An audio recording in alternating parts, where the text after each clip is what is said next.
Hello বন্ধুরা, আসসালামু আলাইকুম। আমি আপনাদের মাঝে একটা বাটন ফোন নিয়ে আসছি। বাটন ফোনটা প্রবলেম হলো, মোবাইলটা পানির ভিতরে পড়ছিল।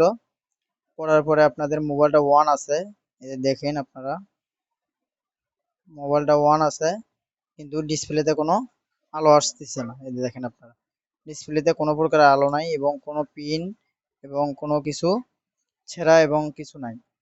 মানে পানিতে পড়ার কারণে এখানে ভোল্টেজটা আসতেছে না, লাইটিং ভোল্টেজটা নাই, লাইটিং ভোল্টেজটা অনেক মিসিং আছে। এই জন্য আমরা এটা সার্ভিসিং করব। আপনারা দেখুন, যদি দেখেন ভিডিওটা তাহলে আপনারা অনেক কিছু শিখতে পারবেন।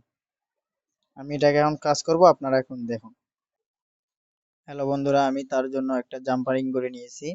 এটা আমি এখন জাম্পারিং করে দিয়ে দেখবো যে আমার ডিসপ্লেতে আলোটা আসে কিনা। এই যে যে 1 নম্বর পিনে, 2 নম্বর পিনে হলো আপনাদের হলো লাইটিং ভোল্টেজটা থাকে, সেই ভোল্টেজটা মিসিং আছে। আমি ওটা এখন লাগাবো, আপনারা এখন দেখুন।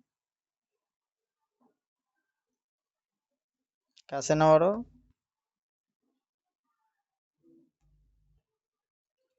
আমরা লাগাই নিছি। আপনারা দেখুন ভিডিওটা। ভিডিওটা যদি ভালো লাগে অবশ্যই লাইক কমেন্ট শেয়ার করবেন। আর যারা নতুন তাদের জন্য এই ভিডিওটা, যারা সিনিয়র তাদের জন্য না। দয়া করে কেউ বাজে কমেন্ট করবেন না। আমরা এখন দেখব যে লাইটিং জ্বলে কিনা।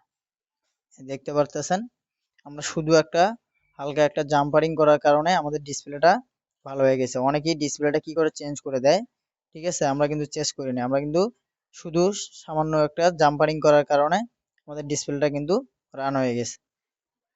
তা আশা করি আপনারা ভালো থাকেন, সুস্থ থাকেন। ঠিক আছে, যদি ভিডিওটা ভালো লাগে অবশ্যই লাইক কমেন্ট করবেন। আসসালামু আলাইকুম।